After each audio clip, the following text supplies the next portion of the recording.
Hi, this is Zibby Owens, and you're listening to the award-winning podcast, Moms Don't Have Time to Read Books. I'm also the host of Moms Don't Have Time to Lose Weight, and I'm the editor of the anthology, which you should run out and buy, called Moms Don't Have Time to, a Quarantine Anthology. All proceeds of that book go to COVID-19 vaccine research. And I'm the editor-in-chief of Moms Don't Have Time to Write, a new publication on Medium, and we're accepting submissions, so please send your personal essays there. And if all that isn't enough, you can follow me on Instagram at Zibby Owens, and my website is zibbyowens.com. Okay, now back to this amazing podcast. Happy Memorial Day, everybody. I hope you guys have a great weekend and that you're relaxing and enjoying life and getting time to regroup and listen to podcasts and read and everything that you enjoy doing. All of the podcasts I'm releasing today, which marks the start of my June early summer book blast, so welcome to that. All of them have a military-based theme in honor of all of the wonderful people who we are thinking of today for this Memorial Day. So all of them have a common theme. Listen to all three and enjoy. Cindy McCain is the author of Stronger, a memoir. Cindy is the chairman of the board of the McCain Institute for International Leadership. Married to Senator John McCain for nearly 4 decades, Cindy became well known for her support of military families and for her speech at the 2008 Republican National Convention that nominated John as the party's presidential candidate. She is chairman of her family business, Hensley Beverage Company, and her extensive philanthropic and humanitarian work has won her many awards. Cindy and John raised 4 children together, Megan, Jack, Jimmy, and Bridget. Cindy now travels extensively to raise awareness of human trafficking around the world, but her home base remains in Phoenix, Arizona. Welcome, Cindy. Thank you so much for coming on Moms Don't Have Time to Read Books to discuss your memoir, Stronger, Courage, Hope, and Humor in My Life with John McCain. Mm-hmm. Thank you for having me. I really appreciate it. I really do. Well, this was such a great book. Your life has been so interesting, and I love hearing all about not just your relationship with such a public figure, but your life. I mean, your life has been so interesting. Your parenting, your adoption, your struggles. I mean, fantastic. I'm so glad you wrote this book. Thank you. Thank you. Well, it was very cathartic for me to write it, and I'm glad I did. The bulk of the writing took place during COVID, during the lockdown. So for me, it was a good thing. I also hadn't really had time to grieve. I went straight back to work after my husband died, and didn't really take any time for myself. And of course, pandemic put everything to a screeching halt. So it was a very good thing for me to do. Tell me about can we jump? I know this is sort of jumping around a little bit, but I was so interested in the Bangladeshian orphanage story, your adoption, and then how the campaign sort of, oh my gosh, used your daughter, which I mean, as a mother of 4, I think my heart was hurting reading this whole section. Tell me a little bit about that story and for people listening, what that was like. Well, our daughter was a baby that I actually discovered in an orphanage in Dhaka, Bangladesh, she and another baby. And my daughter had a very severe cleft palate, and the other little girl had a heart condition.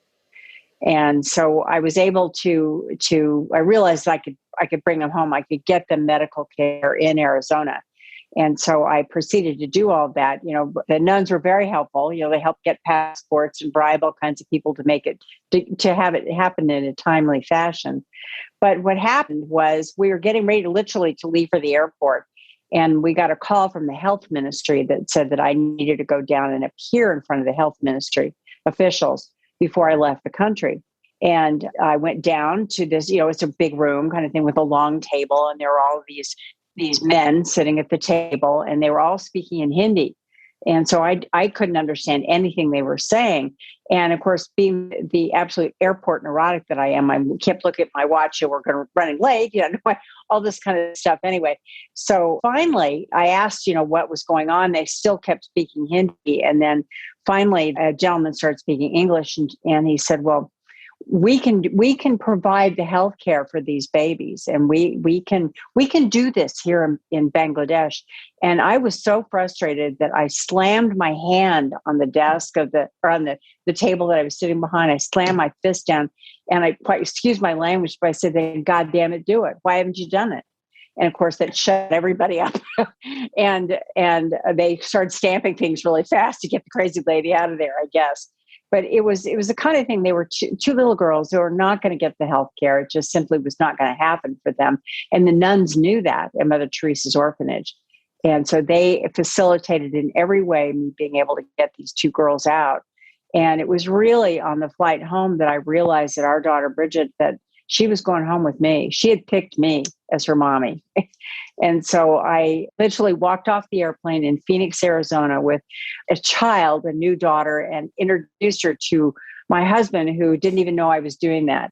And talk about a test of a marriage. He was so lovely about it, knew exactly what was going to happen. He just was such a great person that day. He really showed a side of himself that I hadn't seen.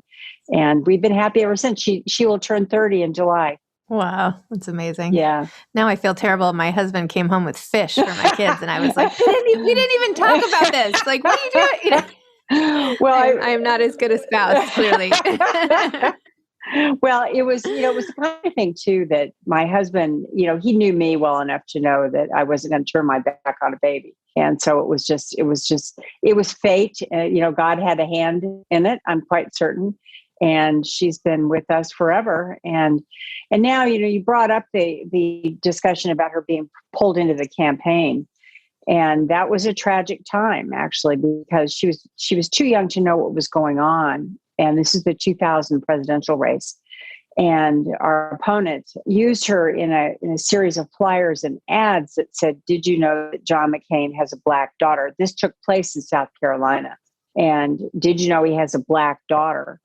And of course, the intimation there was that somehow this was wrong, and the fact that she was black was even worse, kind of thing.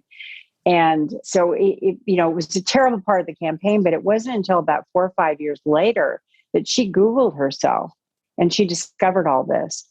And she came into my bedroom after she did it and crying. And she said, Mommy, why does President Bush hate me? Why doesn't he like me? And I did my very best to try to explain to her, it's politics, et cetera. But she's never gotten over it. She thought it was because she was black. She thought it was, all those things have rolled into this. And she struggled with this for quite a while.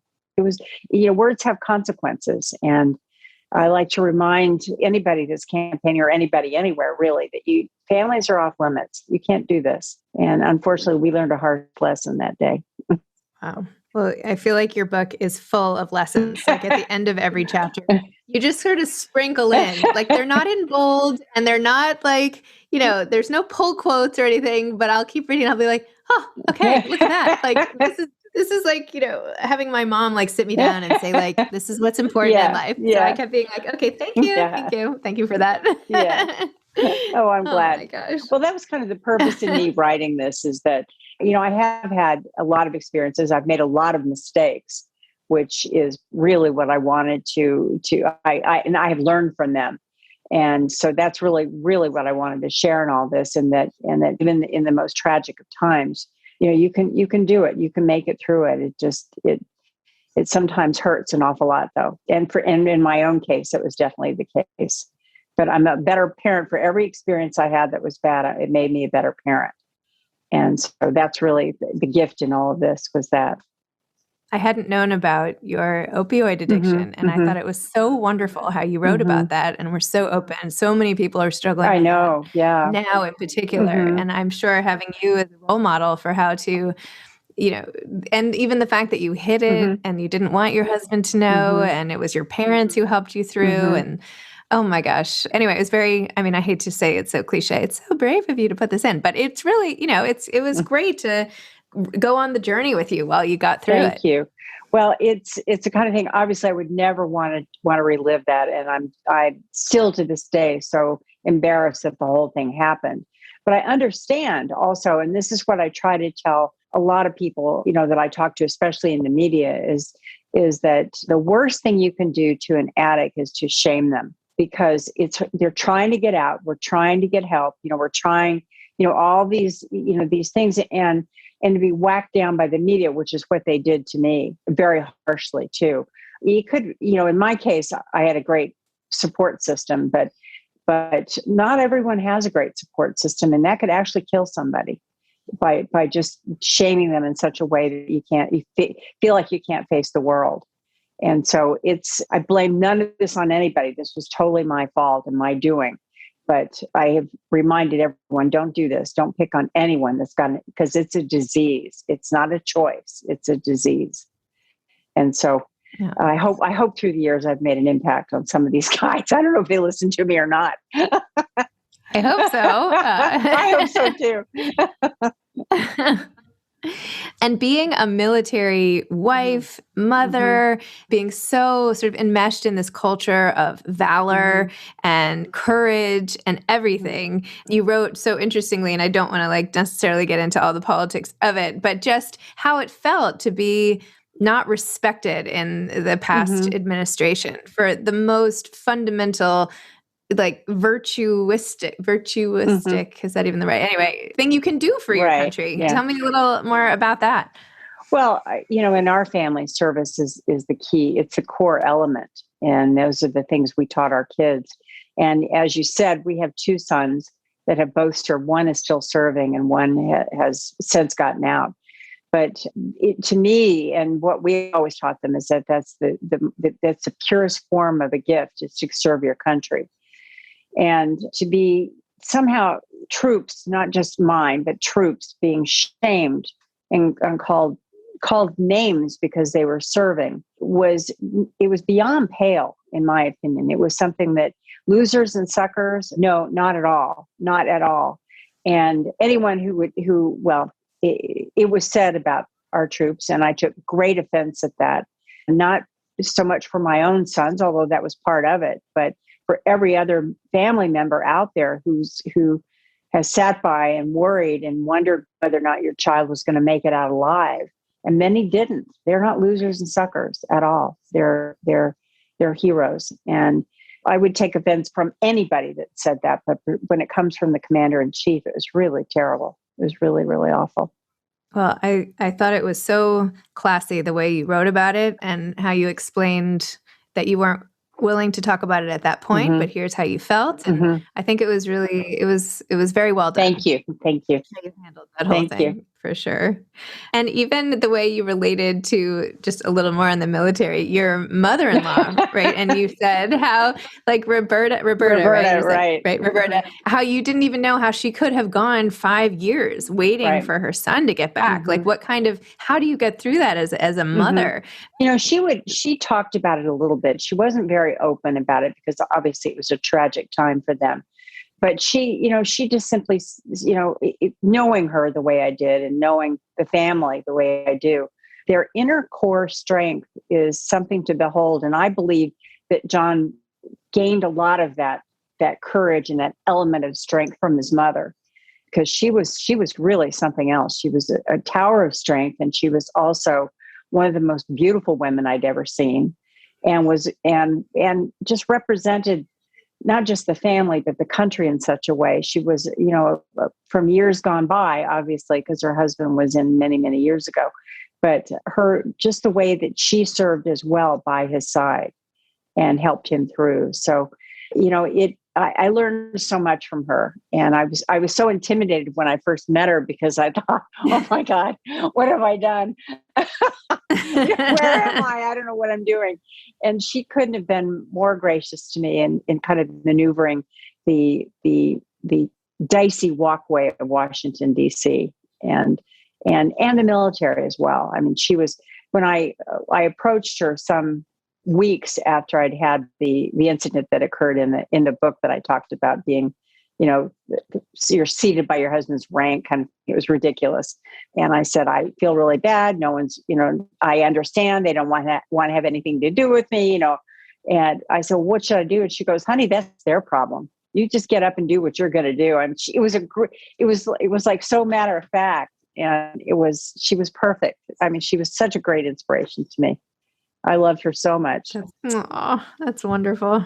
And the way that the other women treated you, I mean, this is it's like watching one of those Mean Girls, my daughter's teen movies. You know what I mean? Like, it's really, I couldn't believe it. The scene with Nancy Reagan at the luncheon and like all these little moments that you talked about. I'm so sorry that you were not the red carpet was not rolled out, No, and I wouldn't have expected that. But I tell you what it did to me was it was a great learning tool, especially the Nancy Reagan incident at the White House.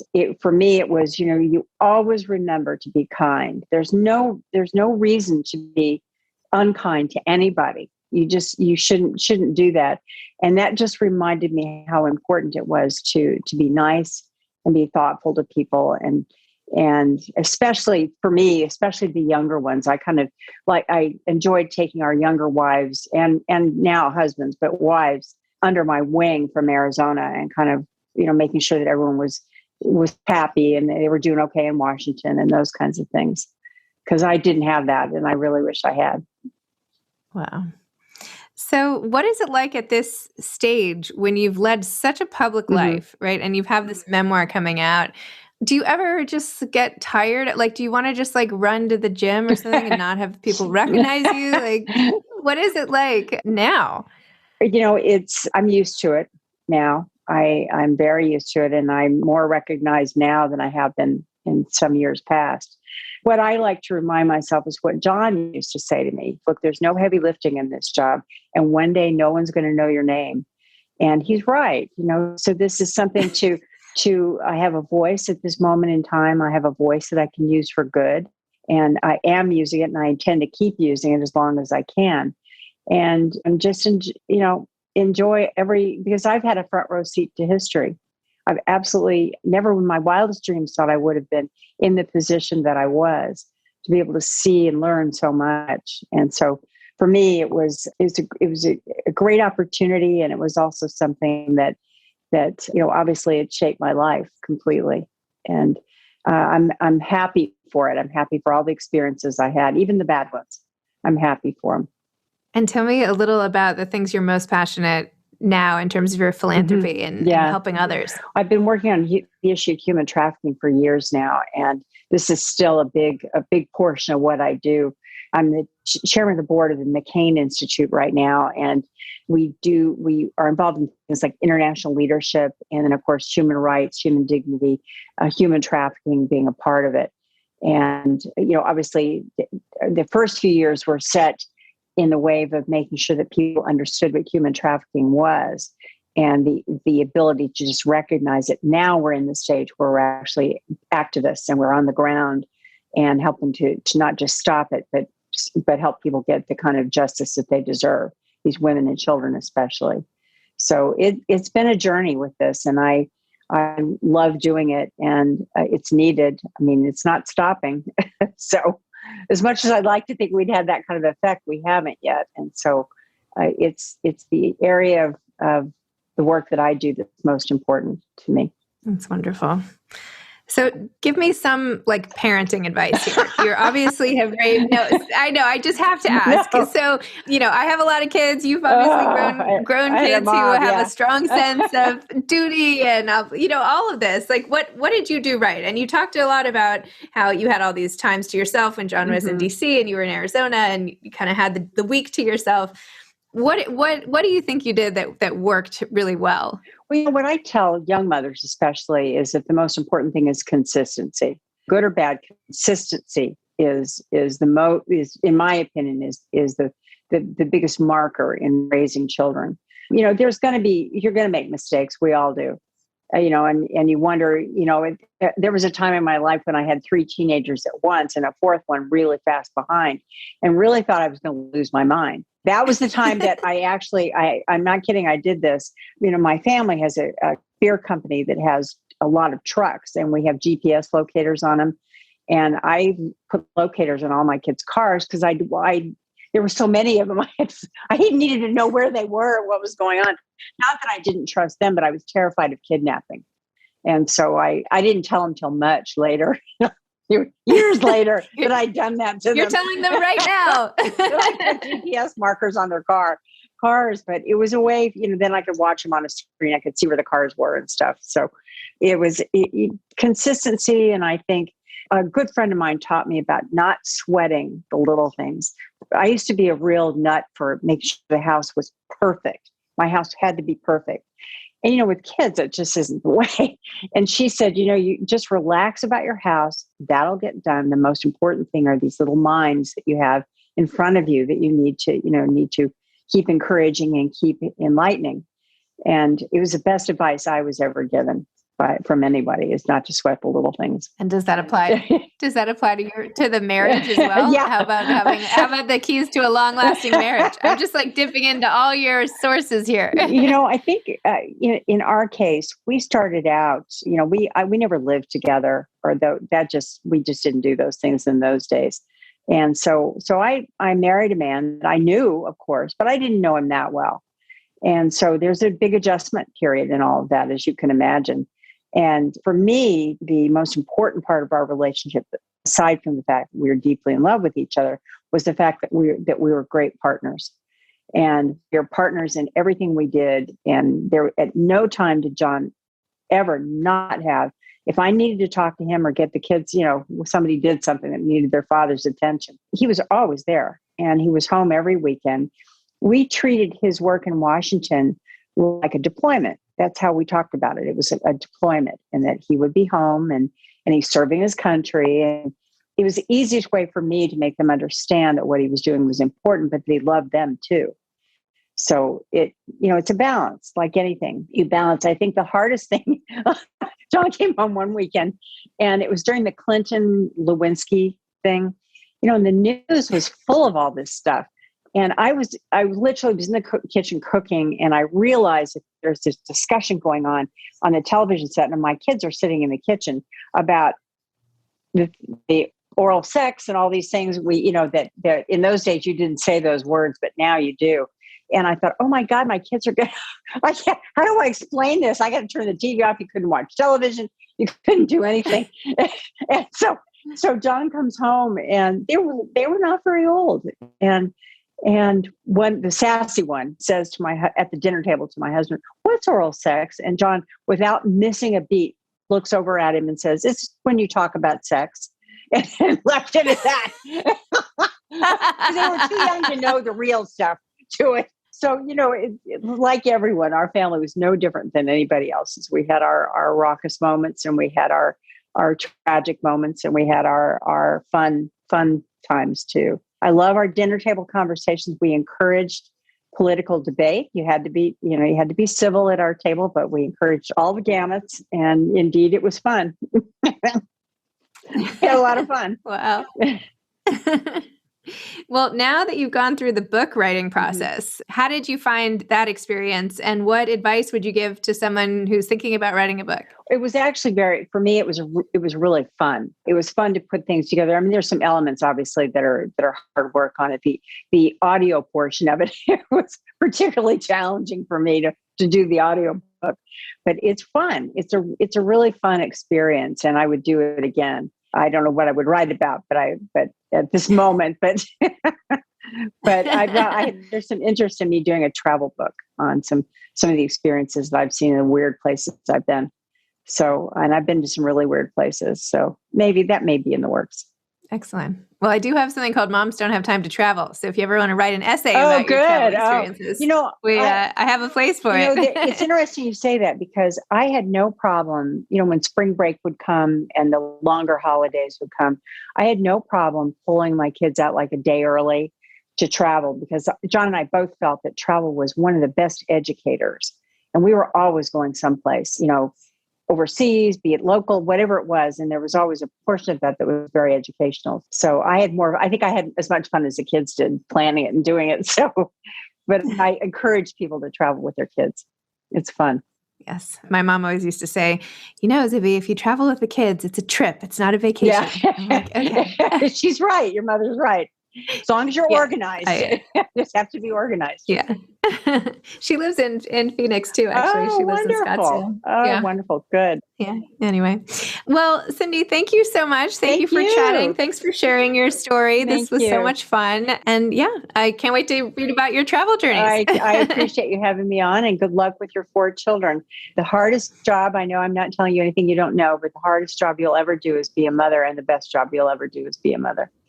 So it's and now I sound like my mother. It's gone in a blink. So I know. It really is. I'm trying to hold on. Yeah, I know. Thank you so much. And hold on to my sanity. Yeah. Okay. All right. Thanks so much. Thanks. Take care. Bye. Okay. Bye-bye. Thanks for listening to this episode of Moms Don't Have Time to Read Books. Don't forget to follow me on Instagram at Zibby Owens and at Moms Don't Have Time to Read Books. Also sign up for my newsletter at zibbyowens.com and sign up for my virtual book club and meet lots of authors on Zoom every other week. Thanks so much to Steve and Ryan at Texture Sound for the sound editing. And thank you to Morning Moon Productions for providing this fantastic intro and outro music.